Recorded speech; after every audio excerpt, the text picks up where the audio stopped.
Tom Harris had always been a man of routine. Every morning, as the first rays of sunlight spilled over the horizon, he would step out of his modest ranch house, feeling the cool morning breeze brush across his face.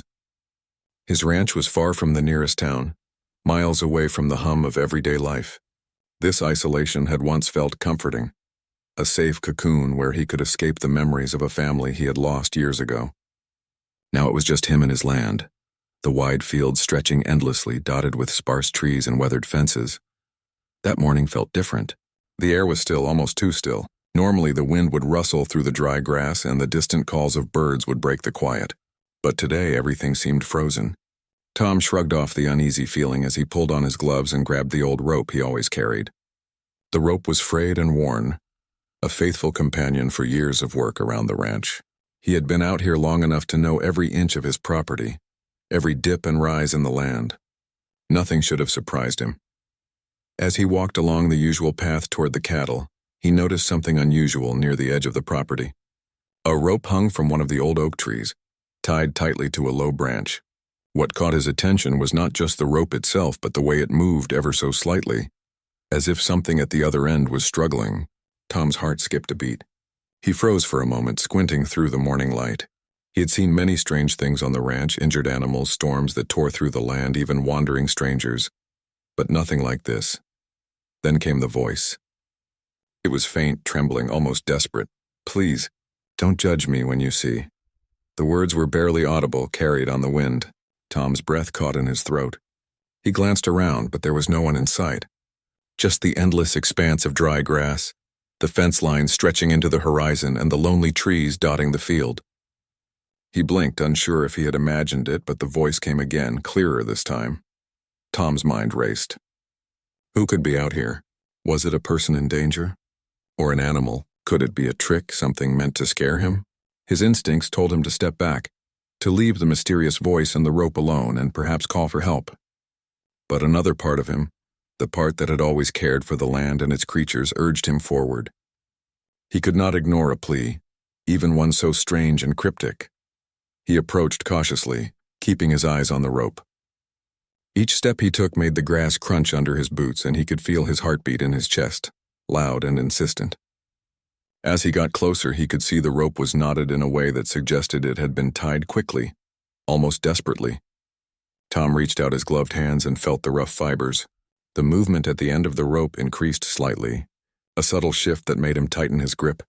"Easy now," he whispered, though he wasn't sure if he was speaking to a person, an animal, or perhaps just himself. He knelt down, studying the rope and the strange shadows beneath it.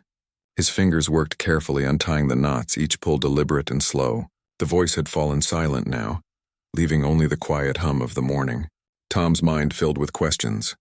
Who could have been here, and why leave a message like that? Finally, with a soft snap, the rope loosened. Tom's heart pounded as he looked to see what it had been holding. His breath caught. The figure, or thing, at the end of the rope was partially covered in shadows, and his eyes widened in shock. He had expected something simple, maybe an animal trapped, something he could help and move on, but what he saw was beyond anything he had imagined. For a moment he could not move, could not speak. His hands trembled, still holding the rope, unsure of what to do next. Memories flooded his mind. He remembered the years he had spent alone after losing his family, the nights when fear and loneliness had crept into his heart, and now, standing here confronted with this unexpected sight, those old feelings surged back, mixed with a new kind of fear. He had always prided himself on his calm and careful nature, but this was something that made him question everything. He forced himself to breathe slowly, deliberately. He had faced storms that tore apart his land, wild animals that threatened his cattle, even injuries that could have ended his work, but nothing had prepared him for this moment. He bent closer, trying to see clearly in the shifting light. The rope swayed gently in the morning breeze, and the figure beneath it seemed to quiver, a quiet, fragile movement that tugged at his heart. Tom's hands worked instinctively, gently loosening the final knots. As the tension in the rope released, the figure fell softly to the ground. Tom took a cautious step back, fear and relief intertwining. He finally saw the full shape of what hung there, and in that instant his mind froze, unable to process what he was seeing. It was neither entirely human nor entirely animal, but in its vulnerability it evoked a raw, undeniable sense of empathy. The rancher's mind raced for answers. How had it ended up here? Who had left it?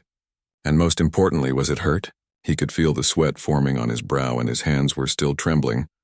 But he knew he could not turn away. He had to act even if he did not understand everything yet. The voice's words echoed in his mind. Please, don't judge me when you see. Somehow that plea had reached him and he could not ignore it.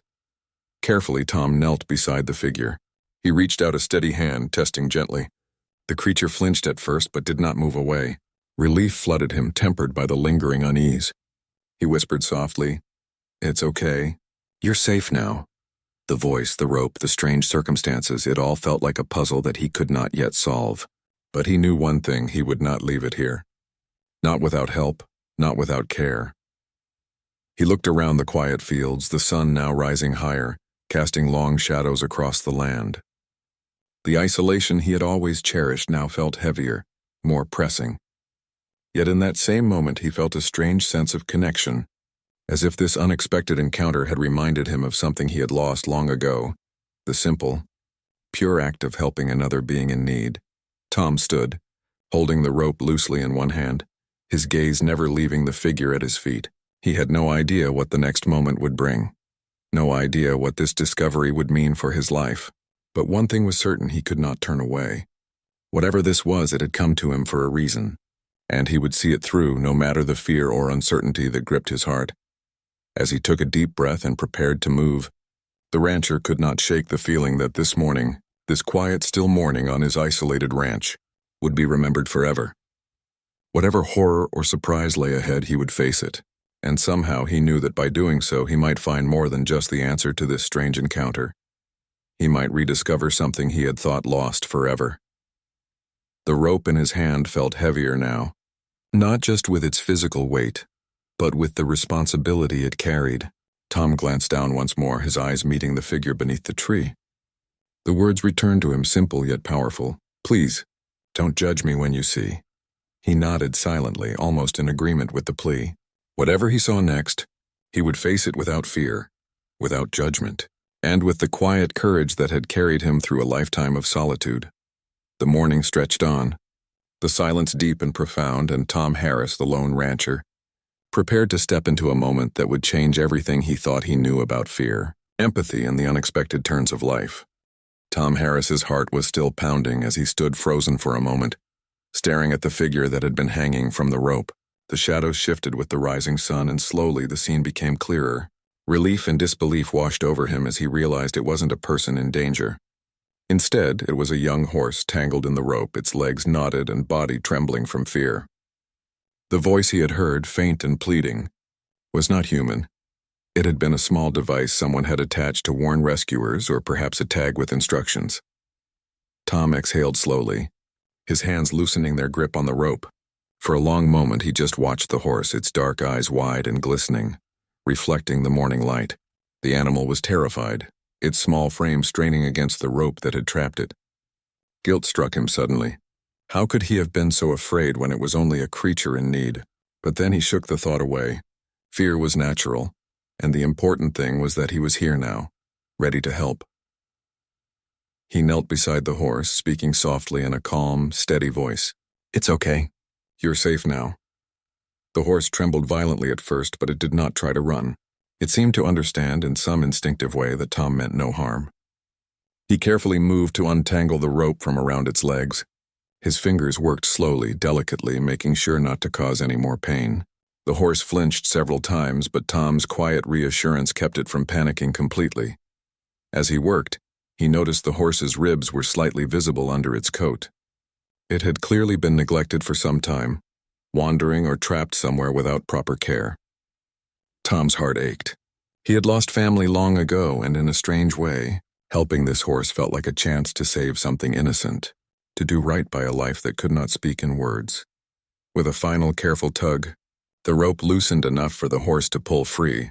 It staggered to its feet, wobbling slightly, and Tom kept a hand out, steadying it. The animal's breathing was rapid, but its eyes softened as it began to calm. The rancher took a step back, allowing it space, and watched as the young horse shook itself, tossing its head and letting out a quiet snort. For the first time in years, Tom felt a spark of warmth he hadn't felt in a long time. It was a quiet satisfaction, the simple joy of knowing he had done the right thing. He had faced his fear, had not turned away, and had helped a life in need. The words from the voice replayed in his mind. Please, don't judge me when you see. Now he understood. Judgment was never the point. Compassion was. Action was. The horse took a few steps forward, then looked back at him as if seeking reassurance. Tom smiled faintly and nodded. Go on, you're free. For a long moment the horse hesitated, then trotted a little way, exploring the field with careful curiosity. Tom watched it move, feeling a strange connection forming between them. The isolation of the ranch that had felt so heavy only moments ago now seemed lighter.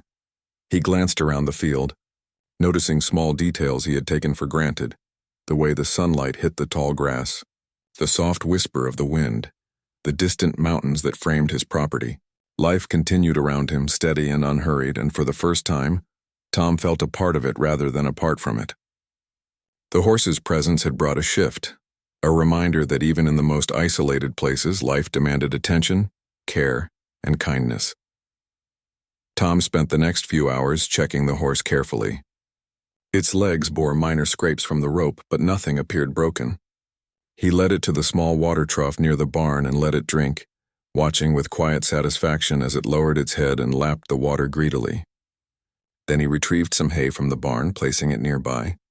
The horse approached cautiously, sniffing and then beginning to eat. During this time, Tom thought about the person who had left the rope and the message. Whoever it was, they had cared enough to try to protect the horse until help arrived. The idea warmed him.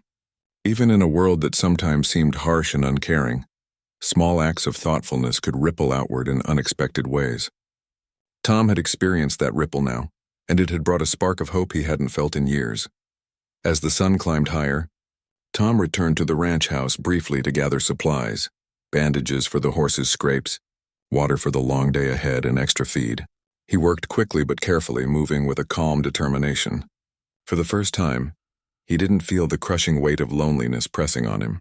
The presence of another living being, fragile and in need, had reminded him of something he had nearly forgotten, the purpose and meaning of small acts of care.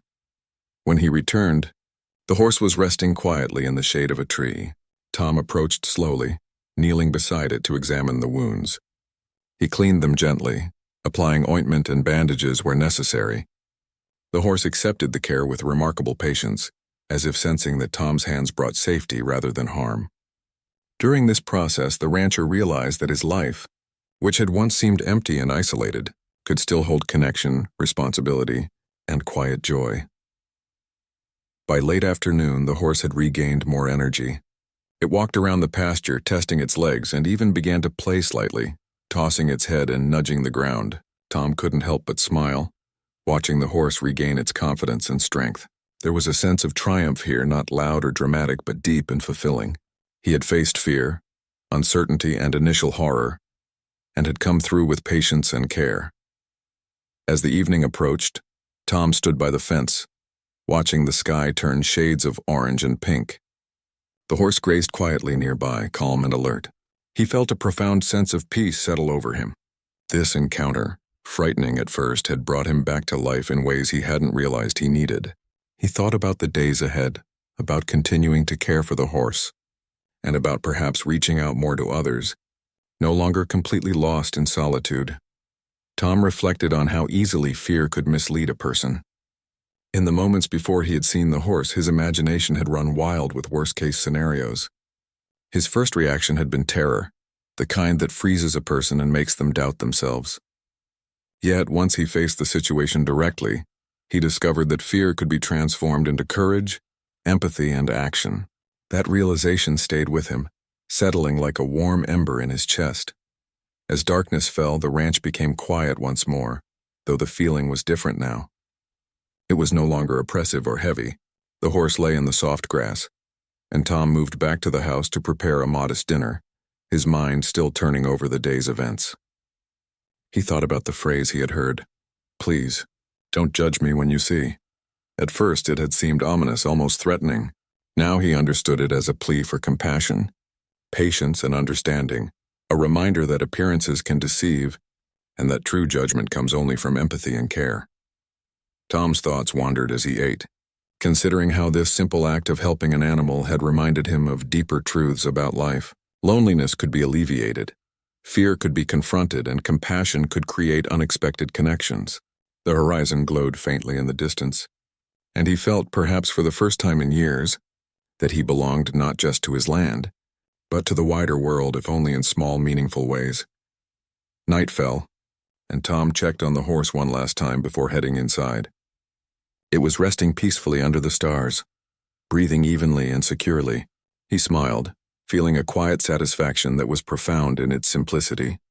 This day, which had begun with fear, uncertainty, and a strange voice in the wind, ended with hope, connection, and a reminder that courage often appears in the quietest of moments. Tom stood by the door of his ranch house, looking out at the pasture and the moon rising slowly above the horizon. The wind whispered through the trees, carrying with it the faint rustle of grass and the soft snort of the horse. He felt a sense of gratitude, not for anything grand or extraordinary, but for the simple, undeniable truth that life still held moments worth living, moments that demanded kindness, patience, and care. In the days that followed, Tom continued to care for the horse, strengthening its legs, feeding it, and giving it the gentle attention it needed. Neighbors passing by occasionally noticed the change in him.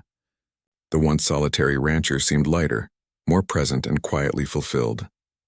His actions had ripple effects, even if he didn't realize it at first, showing that simple acts of compassion could transform both the giver and the receiver. Through it all, Tom never forgot the strange voice that had started it all. "Please, don't judge me when you see." It had been a warning, a plea, and ultimately a lesson. Fear and judgment had almost held him back, but courage, empathy, and action had won the day. And in that quiet, remote corner of the world, a lone rancher had rediscovered the meaning of connection, responsibility, and the quiet joy of helping another living being. The night was calm, the stars bright above, and Tom Harris, once a man defined by solitude, now felt a new sense of purpose. The horse grazed peacefully in the field, a silent reminder that even the smallest lives could leave the biggest impact. And in that impact, Tom found a profound truth. Kindness and courage are never wasted, no matter how isolated the world may seem.